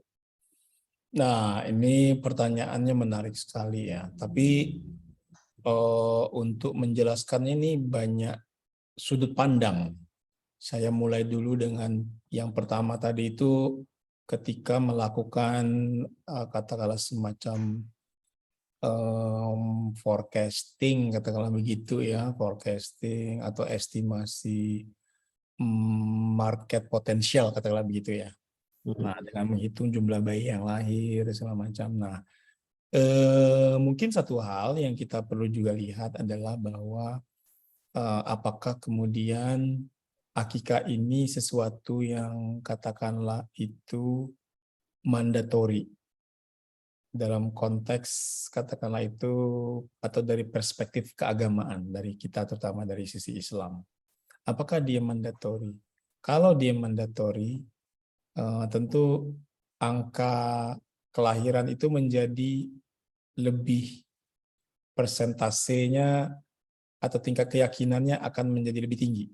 Tapi ketika ini bukan mandatori, ini katakanlah itu sunnah atau opsional, maka angka ini akan besar kemungkinan akan turun, gitu kan? Akan turun. Itu satu. Kemudian yang kedua kita bicara soal tadi ya, banyak sekali modal masuk dan segala macam. Saya baru memahami ternyata model bisnis ini tidak masuk ke hulu ya, artinya hulu itu ada pihak lain. Nah, maka kalau kita balik ke sini, kalau kita balik ke sini tadi, ke atas tadi, di sini ya, yang di sini, maka sebenarnya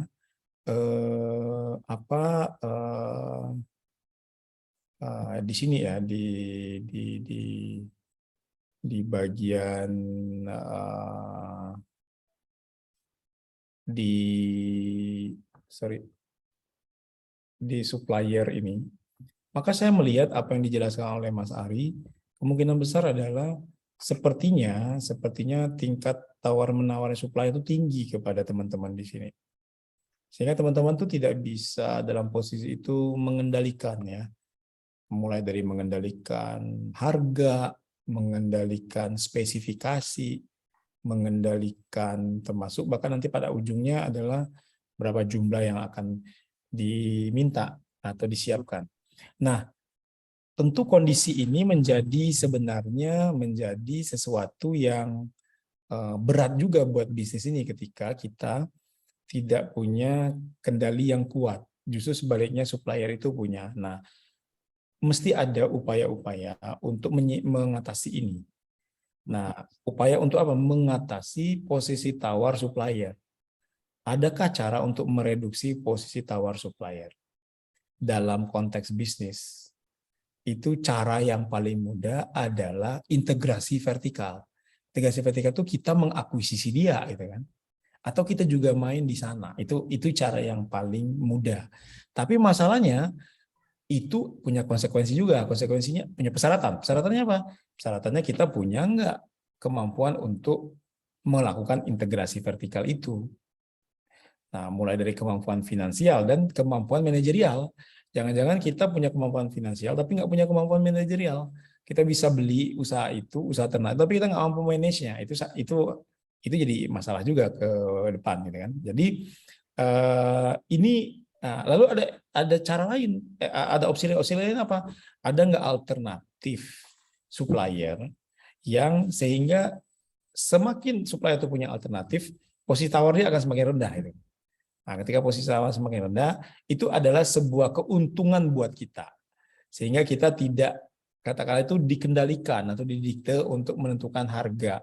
Ujung-ujungnya nanti kita berat di hilir, karena di awal saja kita sudah berat dengan katakanlah itu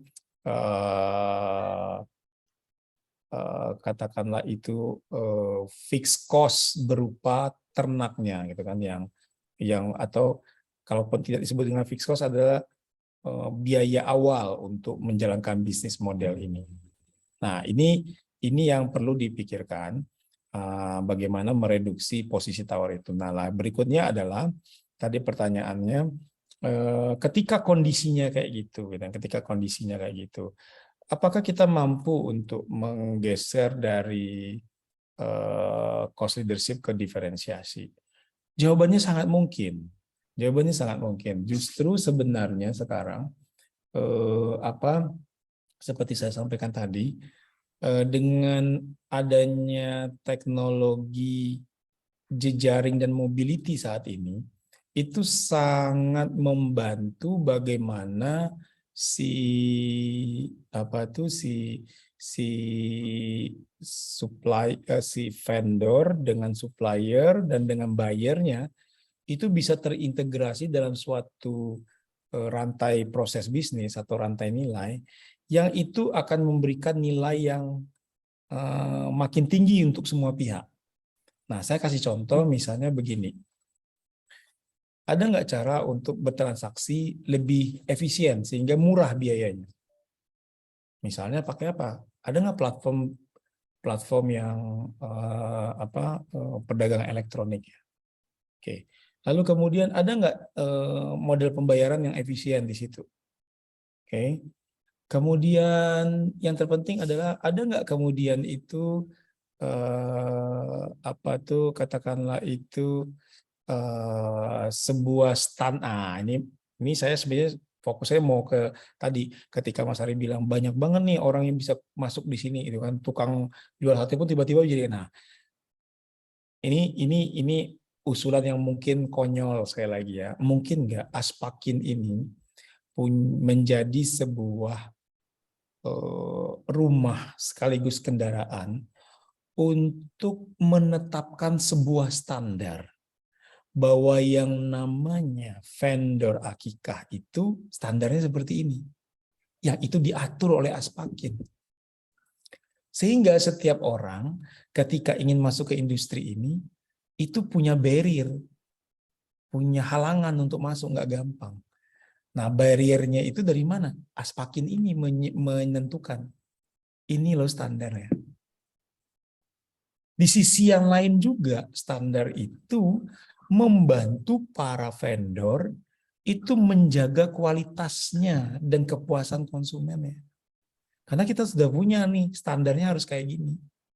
Kalau orang lain nggak kayak gitu. Nah, ini yang menurut saya salah satu input yang penting banget yang bisa kita dapatkan, lesson learn yang kita dapatkan dari kita diskusi malam ini itu adalah bagaimana kita bisa meningkatkan peran dari Aspakin ini, terutama dalam menstandarisasi model bisnisnya, sehingga setiap orang atau setiap pihak yang ingin masuk ke industri ini, dia tahu bahwa tidak bisa langsung masuk tiba-tiba. Ada barriernya. Barriernya itu adalah Aspakin bilang ini ya jadi KSF-nya. Anda kalau mau masuk sini standarnya harus kayak gini, kayak gini, kayak gini.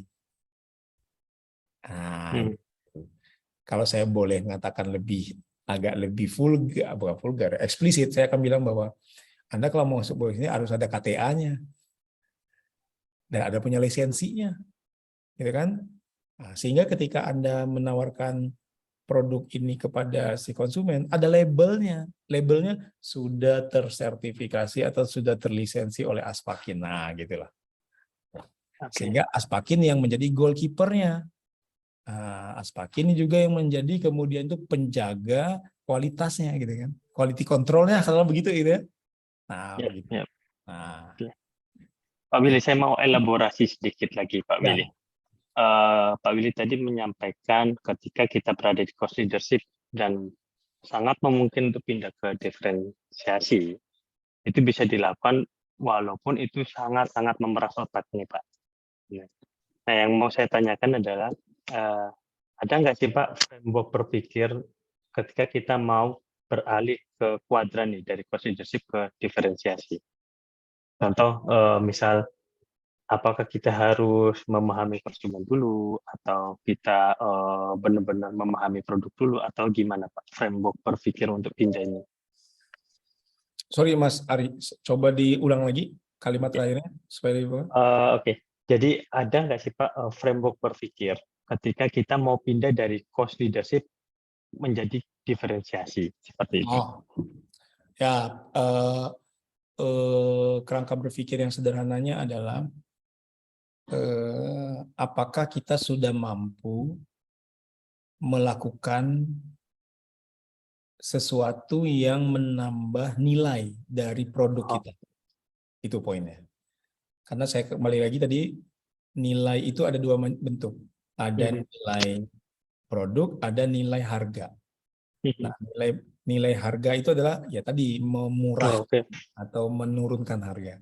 Nilai produk itu berarti meningkatkan nilai dari produk. Nah, lalu pertanyaan ya, lalu kalau kita sudah mampu untuk melakukan itu, maka itu adalah langkah awal atau checklist awal kita mampu untuk geser nih Oke. dari cost ke diferensiasi. Kalau Oke. cost ke diferensiasi, itu yang paling simpel dulu. Oke. Siap. Siap. Oke. Ini ada yang resen Pak Ya, dari dapur Atika Purwakarta.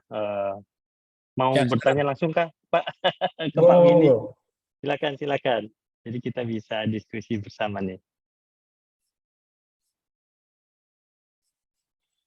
Tapi oh ya, sorry sebelum Oke. Mas Dodi, tapi sudah komen ini di. Oh ya, ini udah Saya komen kurang ya. begitu setuju dengan penekanan analisis lingkungan secara makro, meskipun itu menarik dari segi gagasan. Yang dibutuhkan untuk membayangkan keberhasilan usaha Akika ke depan.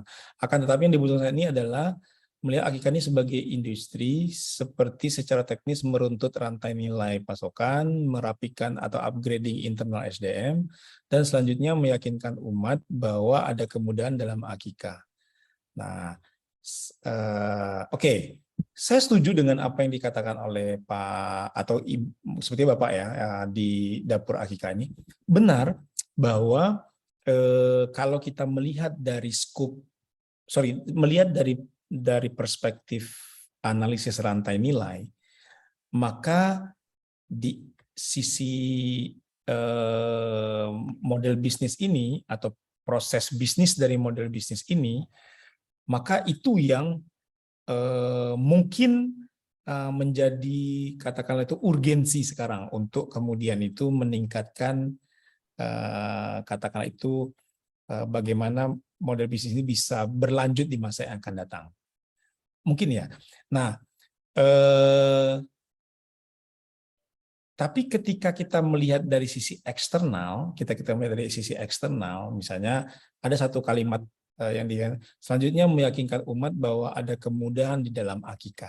Nah, berarti kan ini kita bicara eksternal, bicara soal market.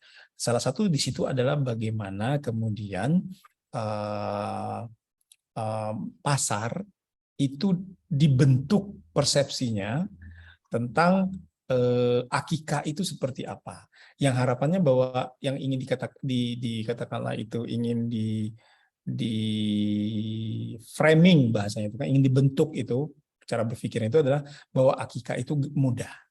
Nah, ini benar juga, tetapi kita juga perlu melihat bahwa makanya saya bilang tadi apakah sebenarnya model bisnis ini suatu saat, karena kita kan tidak bisa melihat dalam saat ini dan ke depan itu 1-2 tahun ya, kita juga harus melihat kemudian itu dalam 5 tahun yang akan datang, bahkan lebih dari 5 tahun. Apakah sebenarnya model bisnis ini tidak akan terpengaruh oleh hal-hal di luar dari rantai nilainya saja dan market secara spesifik? Ada hal lain yang lebih besar misalnya. Nah, tentu teman-teman yang lebih tahu nih melihat ini. Saya dalam posisi untuk memancing saja, kemudian itu cara berpikirnya, apakah mungkin itu akan terjadi atau tidak.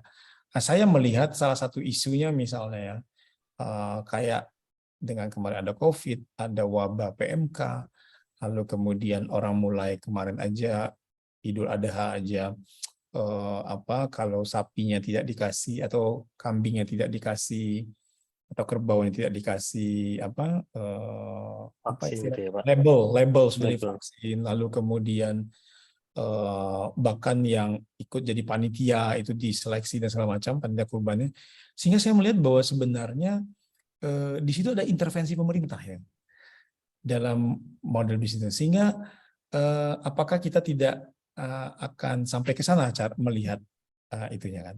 Nah, tapi terlepas dari itu, sekali lagi saya ingin mencoba menekankan ya. Ini menurut saya sekali lagi ini adalah salah satu hal yang anggaplah ini adalah bahan pembelajaran yang penting, itu adalah Aspakin ini akan diposisikan seperti apa.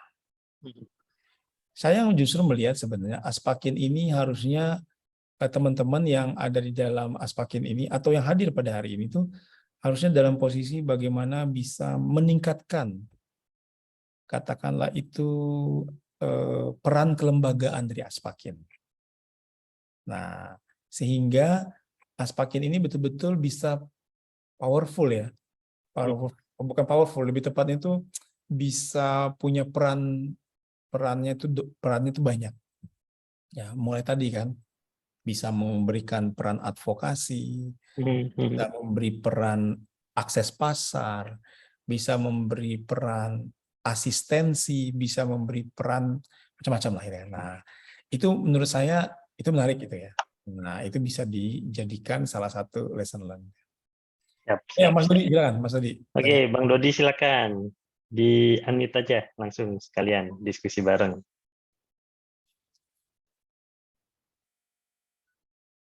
Yuk, Bang Dodi. Masih bersama kita kah, Bang Dodi?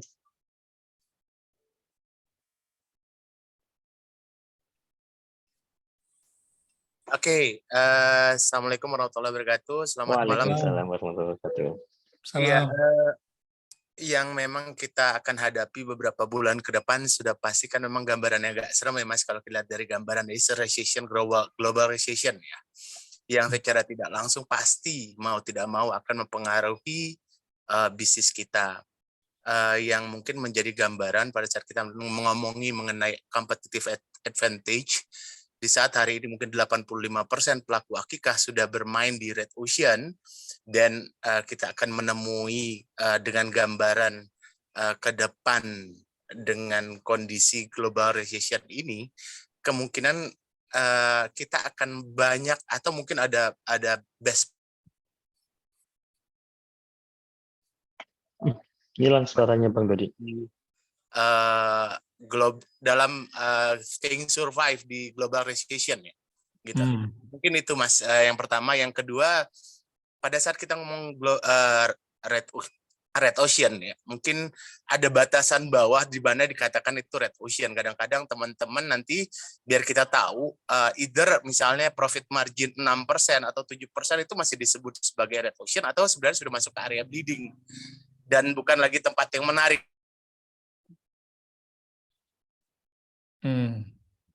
Oke, kita di red ocean sampai dengan profit 3% dari omset pun dianggap karena kita di red ocean. So, mungkin bisa membagi sedikit share-nya.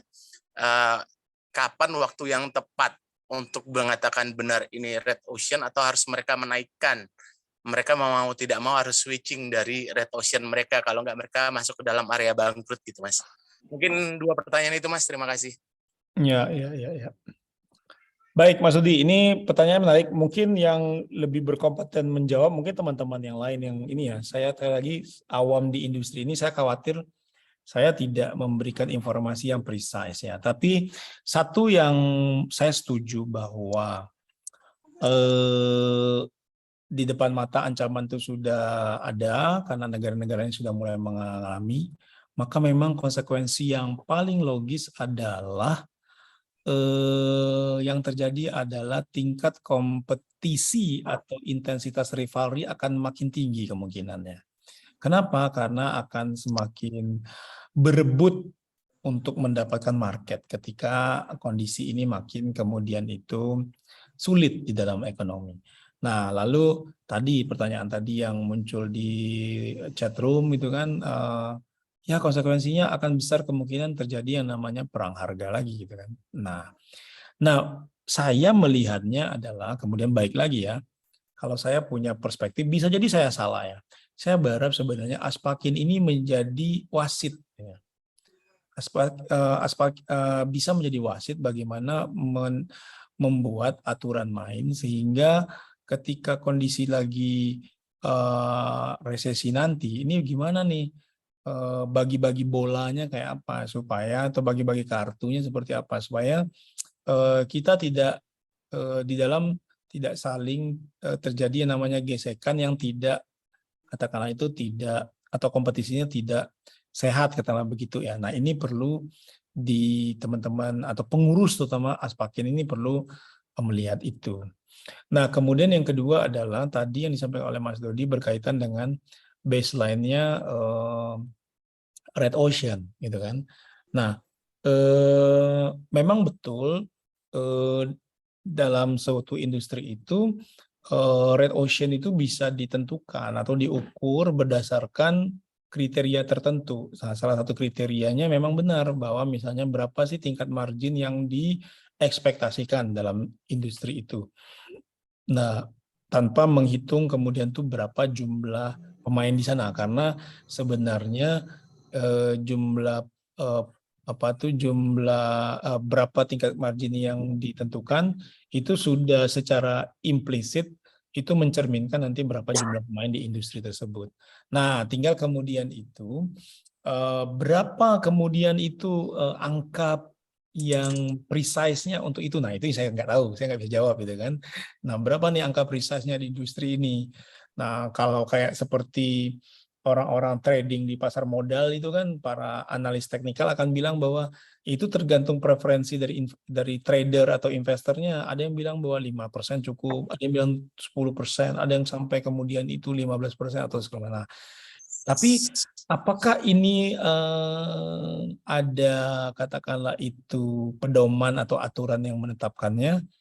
Nah, mungkin teman-teman yang lebih tahu atau mungkin Aspakin dengan pengelola dan pengurusnya yang lebih tahu berkaitan dengan itu. Tapi saya setuju bahwa balik lagi ya, intinya adalah perlu upaya antisipasi ya untuk menghadapi kondisi ini, dan saya berharap ya ini persen Aspakin ini bisa diperkuat nih ya perannya ini, ditingkatkan perannya, itu poin saya kalau saya ingin lihat. Itu Mas Udi. Oke. Berarti tidak ada ketentuan baku ya Pak ya terkait baseline dari profit itu harus berapa persen gitu ya? Di industri tertentu ada yang ditentukan, ada yang menentukan. Yang menentukannya siapa? Nah, itu saya bilang tuh nanti itu ini yang menentukannya siapa yang menjadi rule maker di dalam industri itu. Nah, rule makernya biasanya rule maker adalah yang menjadi leadernya di sana, gitu kan? Nah, ketika dia tahan segitu, tahan tuh maksudnya tuh dia sanggup dengan segitu, nah dia bilang inilah baseline-nya. Sehingga orang-orang kalau sudah dapatkan segitu, itu berarti Anda bisa bertahan di sini. Tapi kalau misalnya Anda sudah di bawah itu, berarti Anda sudah harus keluar, gitu kan. Nah, Oke. Ada ya. Gimana Bang Dodi? Iya. Kurang lebih seperti itu. Memang yang sering kita bertaruh berlebihan memang kalau kita ngomongin average profit kan 10-20 ya Mas ya. 10-20%. But in Red Ocean kalau kita ngomong in trading could be memang 5%. Tapi kita nggak tahu juga pada saat kita ngomong di red ocean, di bisnis-bisnis yang memang ini bukan bisnis hanya jasa yang simpel ya, karena banyak proses dalam pelaksanaannya. Tadi memang saya juga mau mungkin dari Mas Willy ada beberapa gambaran gitu, mungkin dari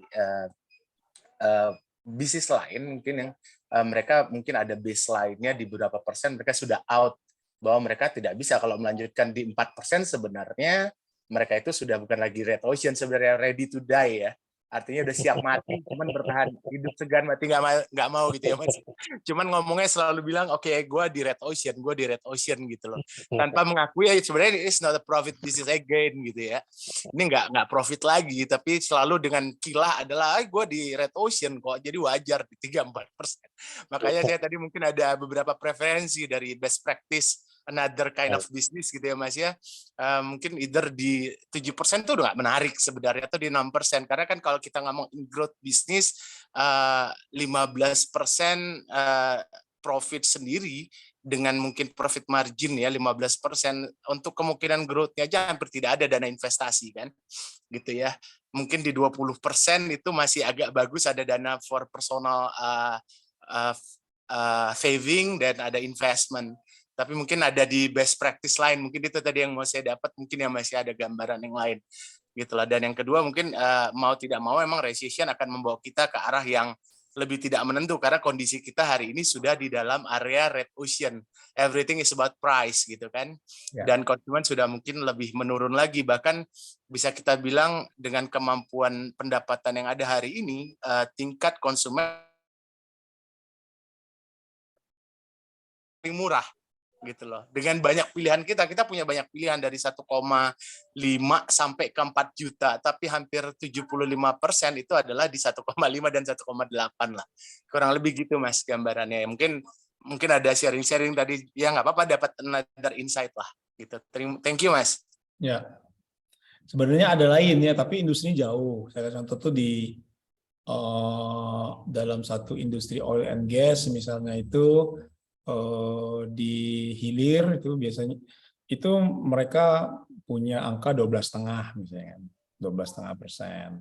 Kalau bisa preferensinya 15. Kalau sudah 10 itu biasanya udah pengennya udah keluar aja kalau 10 gitu kan. Paling minimal itu 12,5%, karena untuk dia melakukan katakanlah itu sebenarnya bukan reinvestasi ya, tapi untuk melakukan perputaran lagi itu 10 nggak bisa dia gitu kan, tapi 12,5 dia masih bisa gitu kan.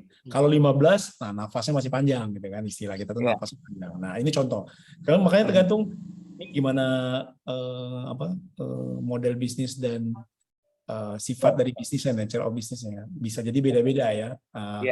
Di hortikultura misalnya, itu lebih kecil lagi, di hortikultura lebih kecil karena kan kalau kita bicara margin itu kan dalam konteks sustainability kan bicara soal kemampuan kita untuk melakukan, kemudian itu perputaran lagi ya, salah satu faktornya itu untuk melakukan itu. Nah, kalau di hortikultura itu angka di 7 sampai 7 lah, 7 itu masih bisa, itu kan 7 masih bisa, itu kan. Tapi kalau bisa mereka ingin dapatkan 10, kalau bisa lagi 12%-an gitu kan. Nah, tapi kalau yang katakanlah itu highly capital atau high capital investment atau operational, itu mereka cenderung untuk kemudian itu persentasenya harus lebih tinggi lagi gitu kan, karena risiko dan untuk masuk itu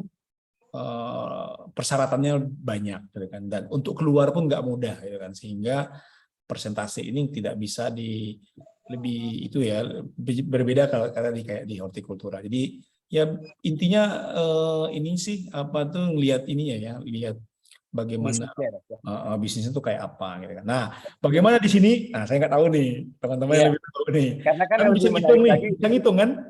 Iya, karena yang lebih menarik lagi kan kemungkinan dalam 2 atau 3 bulan ke depan cost of fund pasti akan naik ya Mas, sebagai kita sebagai investor. Iya, karena suka bunga bentar lagi naik loh.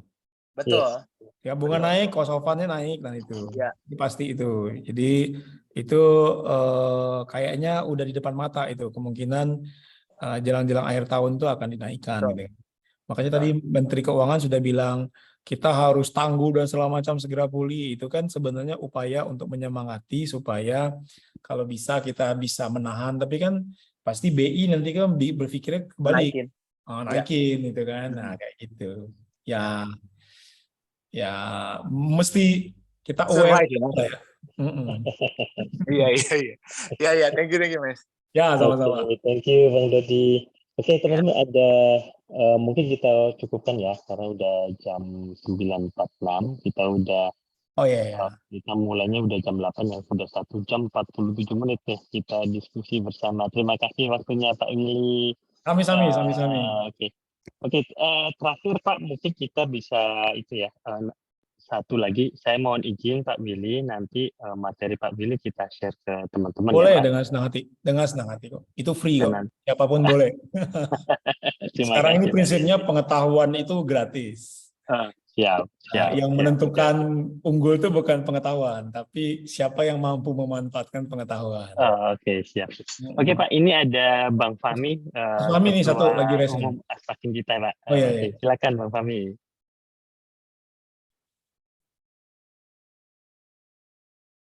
Silakan di unmute Bang Fahmi. Oke, Assalamualaikum warahmatullahi wabarakatuh, Pak Willy. Waalaikumsalam. Saya nggak ada pertanyaan lah. Saya ucapkan terima kasih banyak. Ini sebuah pembelajaran yang sangat luar biasa di malam hari ini. Ya, rencananya katanya 1 jam ya. Ini udah lebih. Dan saya tadi agak telat masuk. Dan terima kasih banyak. Ini seenggaknya membuka lah pemikiran dari teman-teman ya.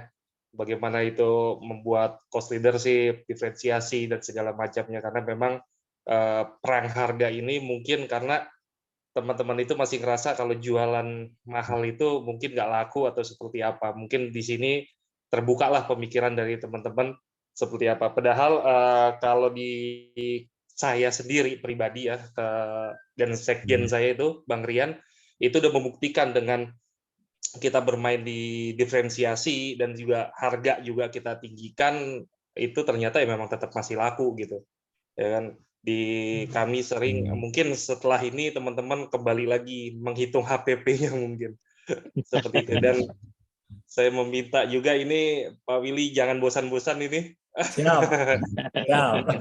Insya Allah. Seperti itu. Saya ucapkan ribuan terima kasih juga kepada teman-teman Pak Ketua. Sami-sami.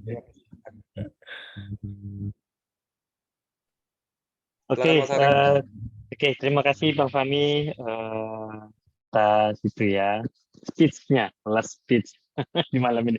Oke, terakhir teman-teman mungkin bisa open video ya.